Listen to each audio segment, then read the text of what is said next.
Brilliance. We're going live, all the way live. Just forget about your troubles and your 9 to 5 and just sail along. Welcome, Anindita. We are What a pleasure. I just want to tell people we met, what, 2, 3 years ago? I don't know, in Bangalore, India. And this is an 2 amazing, years. 2 years ago, okay. And an amazing medical doctor working in an emergency room, which is really quite intense, over 13 years. And having, I love this about physical bodies and science, and also this holistic approach to helping bodies have more ease, especially in this time period. What is that? The marriage between scientific, and physical. What is that about? Tell us. You're getting me started on my favorite topic.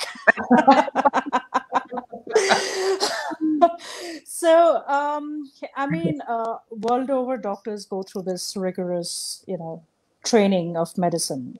And then I think me and a lot of people I know, we come to this point where we are at a loss of how we can help our patients. There is always, a lot of us are aware that there is always a little more that we can do. And that's actually what got me exploring outside medicine. Like I was hardcore into medicine till up about, I think, 2013, 2012, 13. I mean, I had not even explored anything else. And apart from probably spirituality and religion, which is part of our culture in India.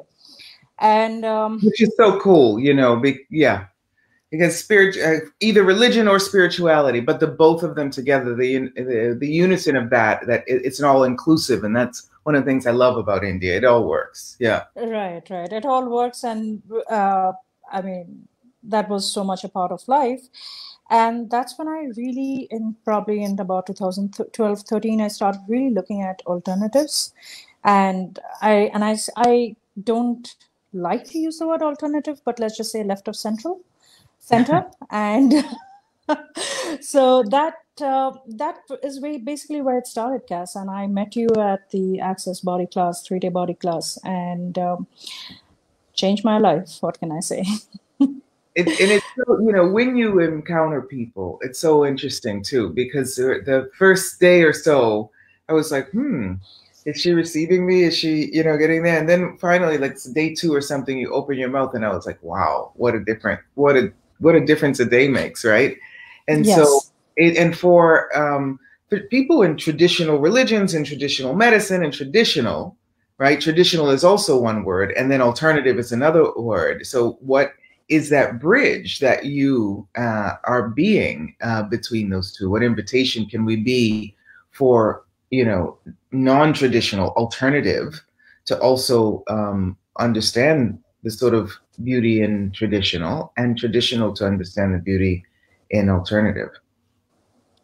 Right, Kass, but this entire corona situation going around the world, it just really prompted me to think about it more than I usually do, and to talk about it. The reason, I mean, I do think about it a lot, but then to talk about it out there, because I think it's time to get out of the definition of alternative, traditional, and just looking at what works for you. Because even with, whatever is going on in media, with the scientific institutions, there's so much of research which is coming out, and then it's being glorified in the media, and then in a week's time there are things that are countering that. So a lot of people are in a lot of doubt. Even in the medical community, we have a lot of doubt going around, a lot of stress related to that doubt. So this is more of the time, I think, we require to speak up, where it is about empowering people to know that they are aware of themselves. They have an awareness where they don't need a science paper or a doctor or a practitioner or a therapist to tell them. They can always be contributed to, but your knowing is yours. And I think in this time of overall craziness and madness, I think having that is most important. And that's where people like us, and honestly, this is like an invitation to everybody who's willing to talk about this, because that's where I really look at, taking integrated science, that where I first considered calling it the sciences, but then I'm like, no, what if this could be the integration of all science? And science is anything that questions. It's not about result. It's not about conclusion. That is research. That's a different thing. Science is constant exploration and question. So what if we could go into that space with human bodies and wellness and finally happiness? Yeah, that's so funny that you say that, because I met these young mathematicians once in a taxi in New York, right? We were going to take a bus to Boston, and then the bus wasn't working. We had to take a taxi together to another transportation. And they were in their late 20s, and they were mathematicians, and they were teaching, right, at Harvard University and at New York University, where I went to NYU. And so I just thought I'd just throw out to them, and I said, so what about the the quantum entanglements in the universe, and what is that, or and they said, well, there's holes in the universes, and that different things can go through different universes. And I was like, what do you mean by universes? And he said, oh no, we're mathematicians, darling, we don't have to explain it. That's a little bit like you said with life.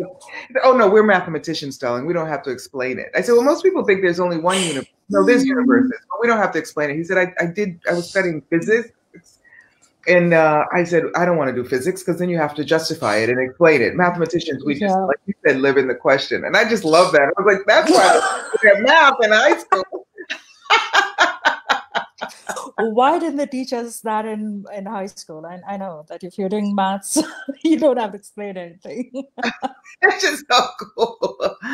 And, sometimes I wanted to ask you this because, I take this girlfriend of mine. She does this Juice Plus, which is basically it's a networking thing, but it's condensed, vitamins from vegetables, red berries, and fruit, right? So I take those every day, and then I take some Herbalife stuff every day, with shakes and stuff, and all this like natural stuff for my body. But you know what? Once in a while, this allergic. I spent the whole day on Sunday outside. I played tennis in the morning, and I was outside. I was on the lawn. My sister-in-law's birthday, outside the whole day. Toward the end of the day, the pollen was like, "Okay, you ready? You ready? You're gonna sneeze now." And there's lots of people around, so with corona, you don't really want to sneeze in front of people, because people are like, "What happened?" It's like, and sneezing, and I took some more, and I got this echinacea and propylene and all this stuff, and in the end, I was like, okay, after 2 hours of sneezing like 100 times, right? It sort of disconnects you, Yeah. And so I was like, okay, I'm taking a Claritin. And I always have a somewhat of a point of view about it, but I've got it in the cabinet because also I do a lot of work and classes and seminars online. I can't be every 3 seconds, But this, a lot of people say, oh, I will never take a medicine, or I'll never take a, Claritin isn't, that, right? Are you familiar with that? Right. Yes, I mean, after all this natural stuff that I do with my body, I'm very connected with the body and stuff. To take a Claritin, it's like, okay, exit card almost for me. What do you say about that? It's almost like, okay, fine, exit card. And sometimes it's 20 minutes, 30 minutes. I had waited so long. It was like at 3 hours later, the sneezing stopped. And I always have this thought in my head: did it stop because I was able to transform it, or was it the drug? Was it Claritin? Was it the what do you know? Kass, I think this is a question that all of us ask ourselves. There are points when I've come very close to quitting medical science because I didn't want to write out prescriptions and suggest invasive diagnostic or curative tools. So this is a point, I think, at some level or the other, be it an allergy, be it treating a tumor, be it whatever it is that we all come to. Here, I use one thing, and that is, did taking that medicine make you feel better? And if the answer is yes, then go ahead and do it. It's not about who's telling you, whether your doctor told you or your therapist told you or your yoga instructor told you, or if you are, as I know you're, I mean, I know you as a facilitator of body class. It's just not about any of that. If it made you feel better, if your life got better after taking that pill, it's fine. Yeah, And that's exactly. there are a lot of people though that do have the judgments of, one or the other, right? Yeah, so this is probably takes me to that other question about, what does bodies require? Because we as human beings, we are taught that unless we have results, unless we have judgment, and those judgments have proofs of, whatever that we have believed is correct or incorrect, we cannot do something. We cannot trust ourselves to know what is good for us, or and what isn't. And yes, of course, you can always have the help of, science magazines, of journals, of instructors, educators, whatever it is that you feel like tapping into. But then that entire thing that, because you do one thing, you cannot do the other. And I've done that. I've done that so much myself. And I honestly owe it to you and Ratandeep that I haven't quit medicine yet. Or I'm else sure the bodies I are happy. I'm sure bodies are happy. I do hope, I do like to believe that they are. And I do see, I mean, I'm acknowledging that how different I am in my practice and how different I am with my patients as well. So it's been a difference. And I have never wanted to put out that difference in the world, because I thought that, oh, everybody gets it. But no, now I know that they don't. And yeah, No, so and that's something that I always invite people to, with the 7 steps, your unique brand of magic. And nobody's going right. to see it in the exact same way Yeah, as you see it, and and this, you get so much information working on an emergency room, you know? I mean, just people when they're completely disconnected also, right? right, right. Does it pop for you what it is that's going to be the greatest contribution to them and their bodies in that moment to get them out of the panic? Because but this is what when you said did your body feel better after taking the Claritin? Immediately, no. However, at a certain moment, it dried up. I got to tell you, this was Sunday. And then Monday, yesterday, I had a great Dancing with Riches intro with a famous writer from New York. She was a So guest excellent. on yesterday. An Mhm. hour before my intro, I started sneezing. I was like, nope, cannot wait. You know what I mean? And took the pill. So I agree with that too. You know what I mean? Whatever it is that's going to get you back to you, so that then you can start choosing. Then you can Yeah. start, talking to your body in a different way. So is that, and so it's almost like what assistance, what in Italian it's stampella. It's a crutch. Can you Yeah, give your body to so that it can get up on its feet and begin walking on its own? absolutely.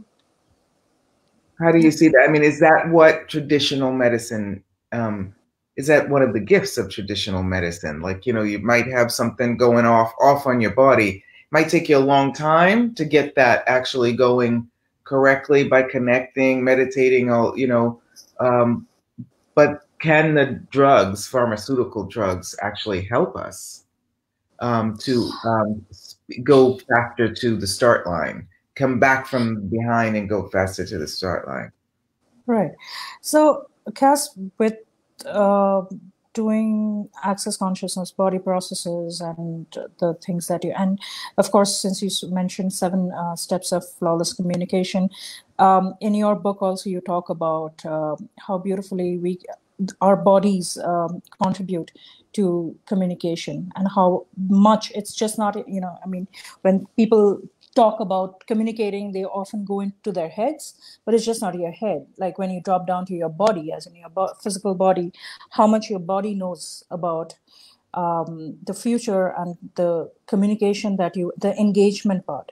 So here is one more thing, Cass, that what you talked about, and it's so important that any kind of healing works depending on what a person believes works. If there is somebody who comes with the idea that there is only drugs and only surgeries and only injections that can work for me, there is nothing you can do to make anything else work for them, and that is fine. That is okay. And then there are people who believe that, oh no, I can do everything but that. There is nothing you can make. I mean, even if there is something that medical science can offer to them, there is nothing that you can tell them that can change their mind. Or maybe it has to be a very gentle suggestion that can probably change their mind, but then it usually doesn't. So our cultural beliefs, our education, all of that goes into this conditioning, or rather this phenomena. I like to call it a phenomena of healing, but then healing is so much about conditioning as well. What we are conditioned to believe is healing.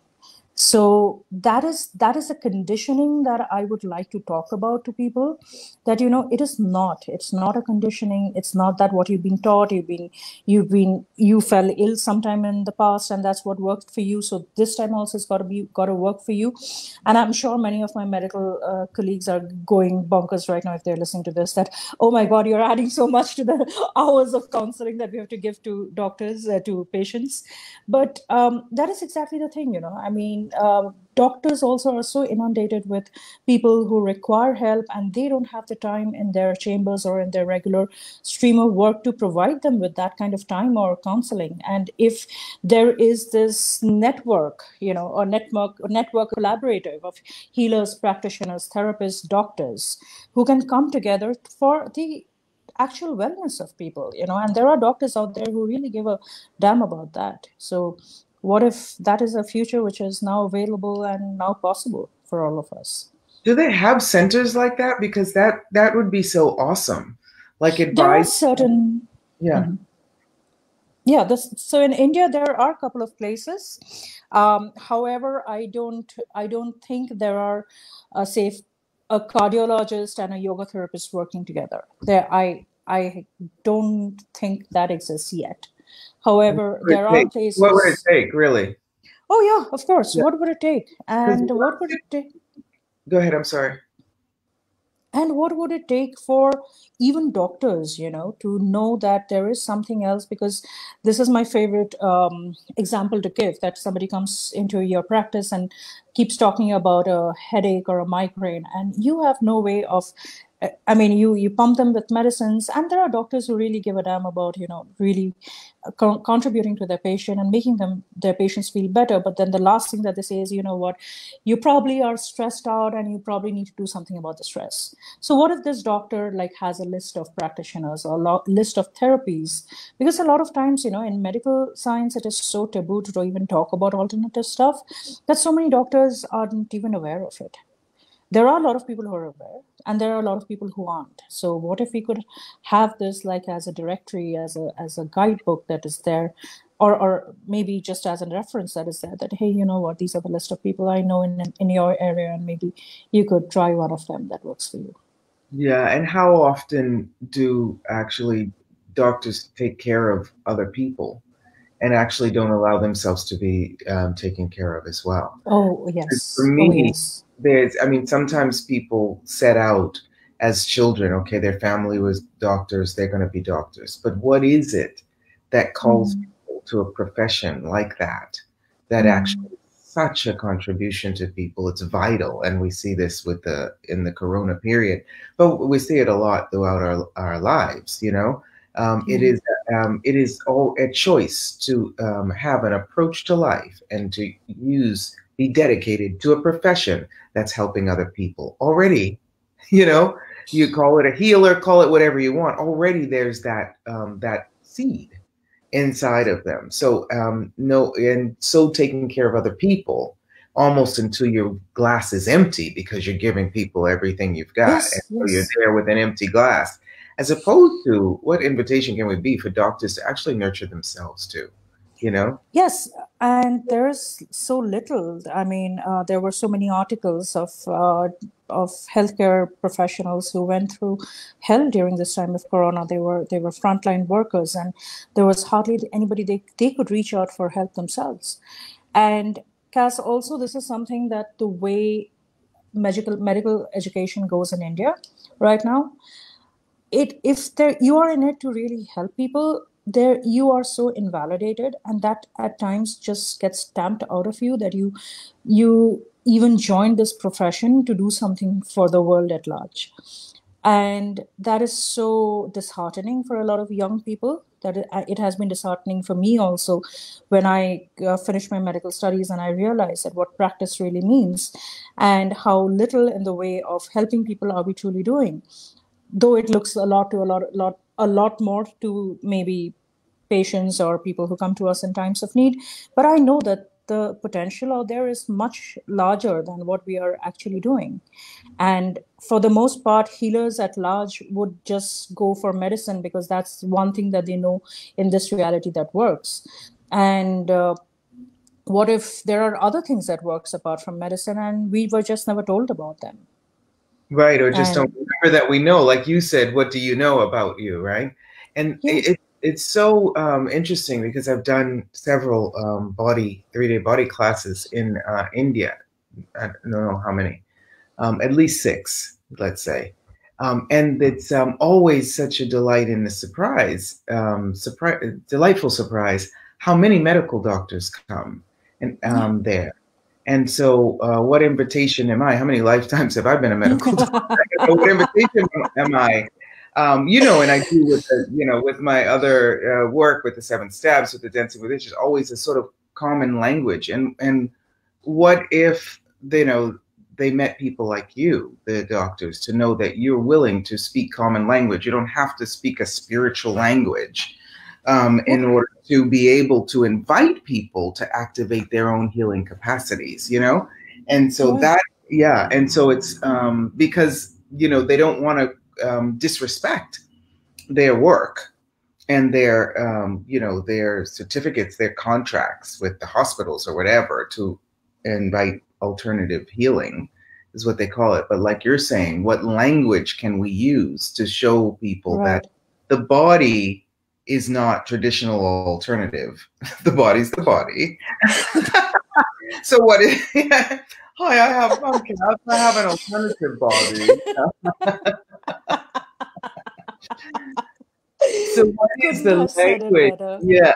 What is the language of your body that if you're willing to speak it and to hear it and receive it, you'll be able to really activate whatever it is that's required to get your body to a healthy space, so that you can really play with the wealth and the beauty of your body. Yeah.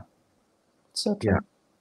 And so you're going to be doing, if I'm not mistaken, you're going to be having many of these conversations and inviting people. And what contribution can I be to that? Because I really love it. So tell us a little bit about, if you want. If it might be early, we can come back again another time. It's too early for you to talk about it, but just to give a little seed of what we'll be playing with in the future. Right. Now is always a good time. Okay. So thank you for asking me this. I am looking at, for the first thing going, which I'm doing on the 18th of this month, is I'm sorry. It was the 17th of this month. It'll be this short introduction of a talk where I talk about how the energetic anatomy is so related and connected to the medical, or say the physical anatomy that the medical science talks about. And there are a lot of times that, practitioners, and especially alternative science practitioners, they don't have a training in the biology of the body. And I, having done a lot of modalities, and years of training in medical science as well, I would like to contribute to people to understand what a medical vocabulary is, and that is not rocket science. That is not really tough. And I would really like to empower practitioners to with their practices and with their therapies, so that they can understand what a disease vocabulary or the vocabulary of medical science is. And I would say that the first thing to start off with is the anatomy of the body, because when you talk about, say, the solar plexus, everybody's like, oh, what's the solar plexus? I mean, what's the big deal about solar plexus? And I've heard a couple of doctors say there is no anatomical marking for the solar plexus, but the solar plexus is very, very close to the gastric plexus, where there are a lot of nerves that come together. Or say, for example, the base of the pineal body, where is basically the part between the genitals and the rectum, which is again the point of lot of lot of energy work, kundalini, and otherwise also access body processes, as well as a lot of other body work. That is also a point, anatomical landmark of a lot of convergence of nerves, nerve endings. So these are all corresponding nerve endings and corresponding nerve plexuses that people don't usually talk about in alternative science. And they say that, oh, and there are so many people who really think that come to me for smaller problems, don't come to me for bigger problems. This is a lot of times I've heard therapists say this themselves. And this is such an invalidation of the work that they are doing. So if it is just a little bit of boost from somebody who's had some scientific training, I hope that I can contribute to people that way. And Wow. I see that it starts with empowering practitioners and empowering people that, you are no less than anybody else just because you've not gone to school and studied science. So that is something that I would like to start with, and I'll share the details here as well. So let's see how that goes. This is so exciting. Just to hear it is so exciting to me. Thank you. It just enlivens and wakes up my body. I don't need coffee at the moment. So there's like 20 things that I wanted to ask. But the first thing, I was just actually trying to write them down because I knew this by.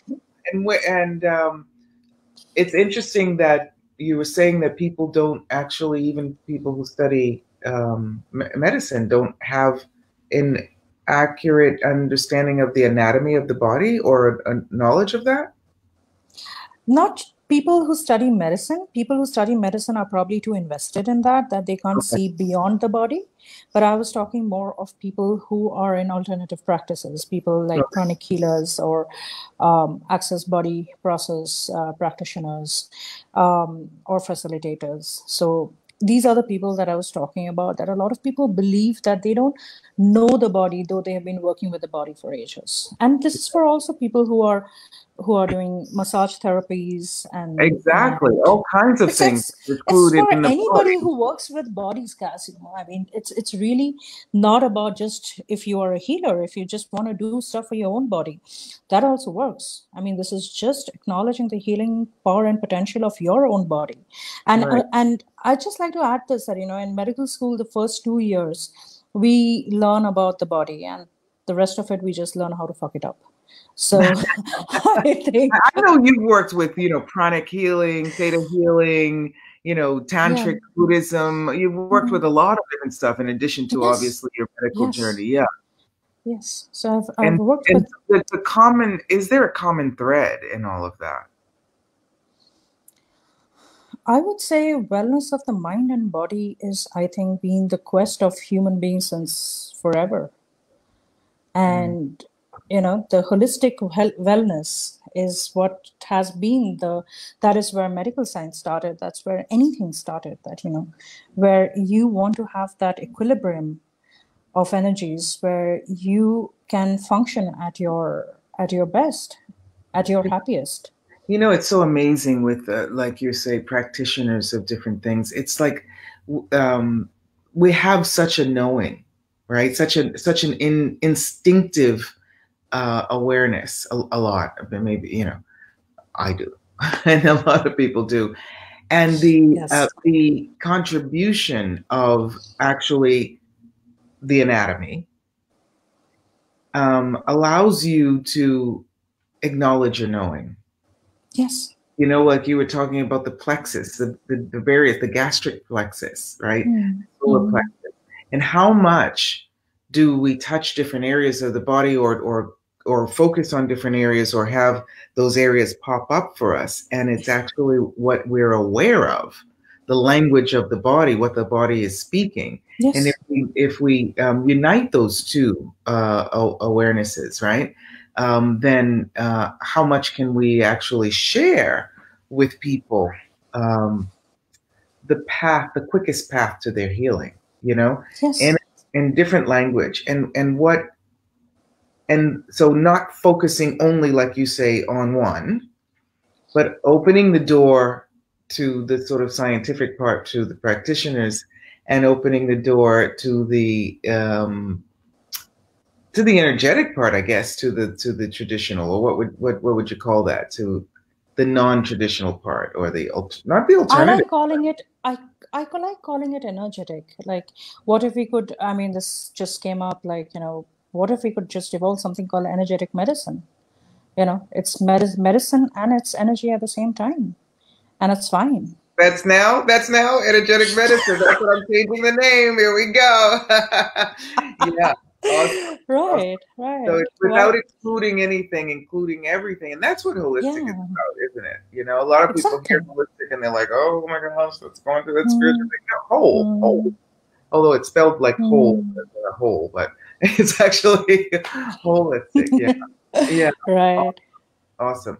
And this is, I don't know if you know, where we're live on health, wealth, and beauty. And so much from the mental health, physical health, emotional health, as something that contributes to really expanding our talents and our abilities and our acknowledgement of those. And that's the wealth, of our lives.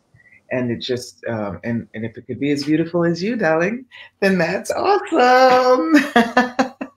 So thank you. Where can we find you? So I'm there on Facebook as Dr. Anindita Chakravarti. That's my page. And the website is also going to be up soon, the Integrated Science. And the class details I shall be posting right here. This is where we'll start, and we'll take it from there. And I definitely want to participate. So I'm definitely a part of that. I love Thank you, Kass. Thank you. And I really have to thank you for, your body class. Oh my God. And the conversations and everything else. Thank you, Kass. I'm so grateful to you. Come to Rome, baby. I've got a huge garden. And social distance is perfect in the garden. And we can do the first flight I can take, I will be in Rome. Okay. Sure. Awesome. Thank you so much. Thank you. Love all right. Thank you. Thank you all for watching, and please check her out. She is amazing. Yes, and we will have her back. So definitely post all your like and loves. There's some hearts coming up. Okay. Bye-bye. Bye. Bye. Thank you, everyone.